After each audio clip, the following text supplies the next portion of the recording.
Galing kay Uber. Social. Uber, di ba? Sobrang ibig sabihin nito. Mga kaibigan, welcome po sa ating The Letter. Umaga na po ng Friday. Good morning po sa inyong lahat.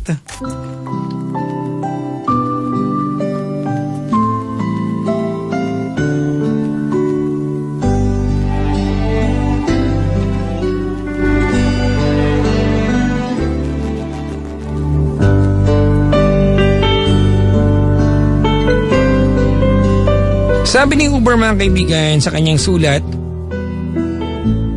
para kay Den, natatandaan mo pa ba na nagsabi o sinabi mo, Uber, ang tatawag mo sa akin kasi sobra mo akong mahal, kahit na ipagkaisip bata ko, nararamdaman ko sa puso ko na totoo yan. Uber, lahat na ginawa mo, mapapasaya lang ako. Nag-adjust ka, masakya mo lang ang ugali ko. Hindi ko man masabi sa'yo, ikaw ang true love ko, alam kong ramdam mo rin yon, pero hindi yung sapat para manatili ka sa buhay ko. Then, Uber, I love you more than you'll ever know. I know hindi kita makakalimutan. Naniniwala naman ako na true love comes more than once in a lifetime. Salamat dahil marami akong natutunan sa'yo. Ingat ka palagi. Letter from Uber06. Remembering the past.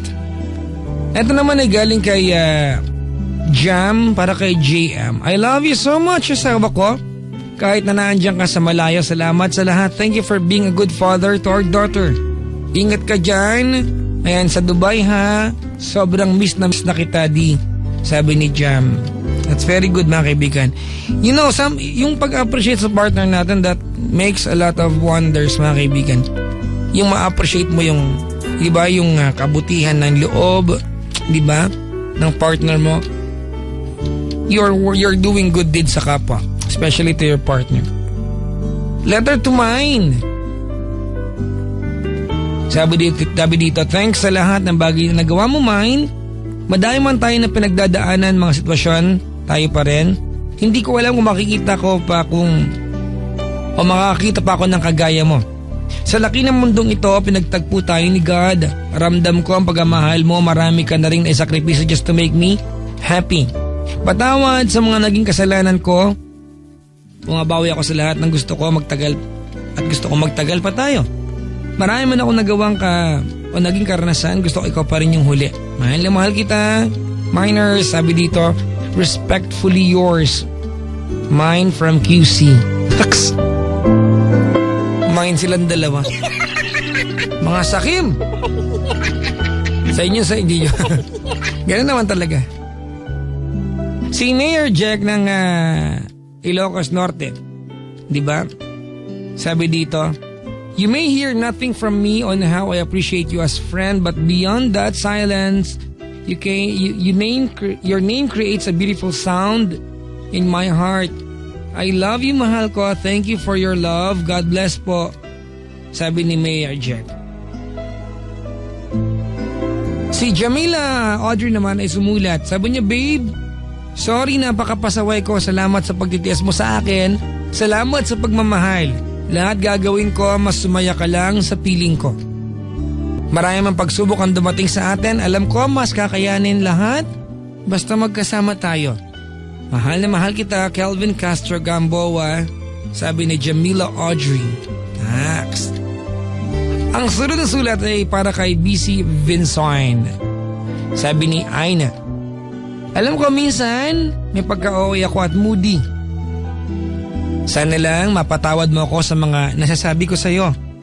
Nasabi ko lang naman yun kasi malayo ka sa akin at ayoko mawala ka sa akin dahil mahal na mahal kita.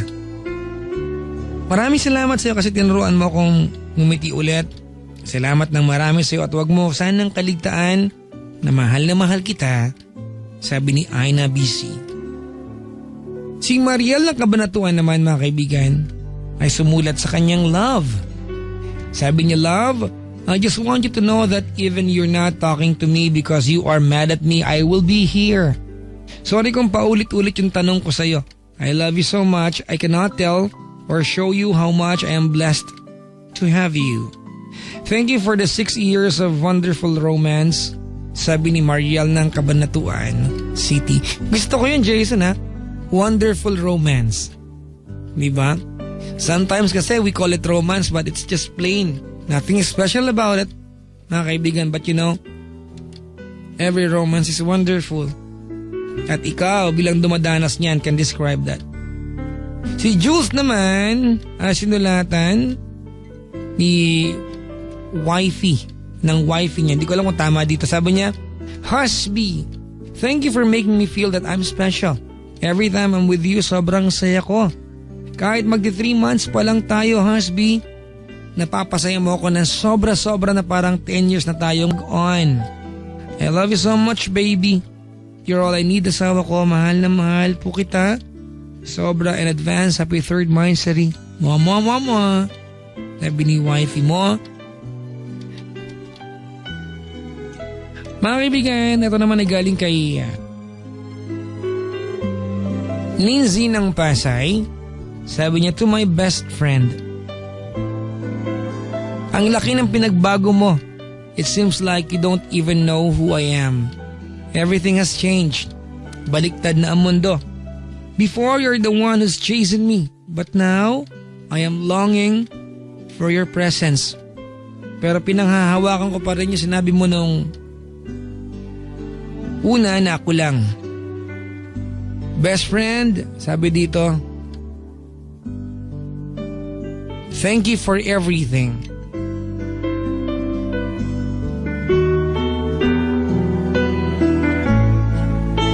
I love you and I always will, sabi ni Ninzi ng Pasay. Ang huling sulat, mga kaibigan, ay galing kay Kenneth of Alcala, Pangasinan. Parang kababayan ko to. Diba? Sabi niya to, my honey Julie. Julie, sabi ni Kenneth ng Alcala, Pangasinan.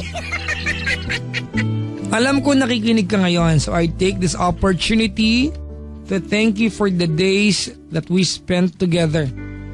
For 3 years sa'yo lang umikot ang buhay ko, masaya ako lagi kang kasama. And also I'm sorry for all the shortcomings that I might have made to you. Honey, I may not be perfect, but I always find a way to cope up sa lahat ng yon. I cannot promise anything but this. Sabi niya, es eras eres semper amor mios aternum. I'll be loving you forever, eternally, di ba? Sabi ni Kenneth ng Alcala, Pangasinan. Ano bang salita ito? Orasyon ba ito? Ito ba yung lengguwahe, Pendaflex sa Lord of the Rings? Es eras eres semper amor mios eternum. Alright, to Kenneth at Julie, may you have all the years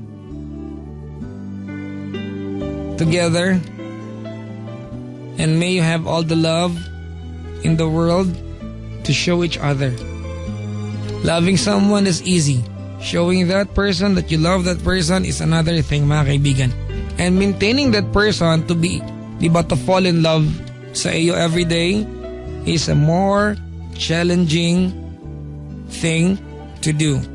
But with the right amount of love, with the right love, and with the right motivation, mga kaibigan, you can always have that person all your life loving you. Alam niyo, mga kaibigan, ang pagmamahal isang napakahiwagang bagay na wala ni sino man sa mundong ito ang pwedeng magsabi sa iyo kung paano mo gagawin ang pagmamahal na yan. Wala sino man sa mundong ito ang pwedeng magsabi sa iyo na you have to love someone you love sa ganitong paraan. Kasi kung paano mamahalin yung taong yan, ikaw din ang makaka-discover. Every day, you show that person that you love that person, and from that point on, mga kaibigan, you will know what's going to do next. Coming from Martin Rivera, mga kaibigan, each day with you. Tawagan niyo ako, Papa Jack, sa Wild Confessions, mga kaibigan. Good morning po sa inyo lahat.